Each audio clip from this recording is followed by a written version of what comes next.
आई तुळजाभवानी शब्दांतील दर्शन. जसा मंदिरातला घंटानाद घुमतो. डोळे मिटा आणि कल्पना करा, तुम्ही तुळजापूरच्या त्या पवित्र गाभाऱ्यात उभे आहात.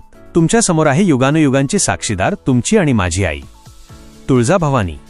तिचं ते रूप बघा, काळ्या पाषाणात कोरलेलं, पण ज्यात कोटी सूर्यांचं तेज सामावलेलं आहे. तिचे ते विशाल डोळे बघा, एका डोळ्यात ममतेचा अथांग सागर आहे, तर दुसऱ्या डोळ्यात अधर्माचा नाश करणारी आग आहे. तिच्या त्या 8 हातांकडे बघा, अष्टभुजा रूप. एका हातात त्रिशूळ आहे, जो फक्त राक्षसांना नाही तर आपल्या आतल्या काम, क्रोध आणि लोभालाही भेदतो. दुसऱ्या हातातली तलवार अज्ञानाचा अंधार कापून ज्ञानाचा प्रकाश देते.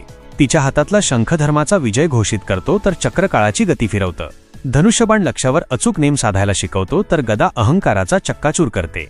एका हातात राक्षसाचं शीर आहे, जे दुष्ट शक्तींवर मिळवलेल्या विजयाचं प्रतीक आहे, आणि एक हात, तोच हात आशीर्वादासाठी आपल्या डोक्यावर आहे. ती फक्त शस्त्रधारी नाही, ती वात्सल्य मूर्ती आहे. जेव्हा ती सिंहावर स्वार होते तेव्हा ती रणरागिणी असते, पण जेव्हा ती आपल्या भक्ताकडे पाहते तेव्हा तिच्या चेहऱ्यावर हजारो मातांची माया एकत्र येते.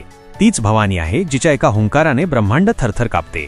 आणि तीच आई आहे, जिच्या कुशीत शिरल्यावर जगातील सर्वात मोठं संकटही लहान वाटू लागतं.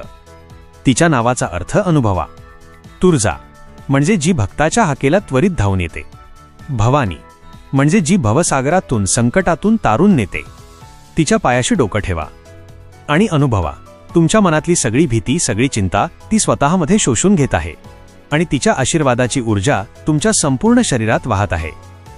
हे आई, तुझं दर्शन शब्दांत मांडणं अशक्य आहे, कारण तू मूर्ती नाहीस, तू चैतन्य आहेस.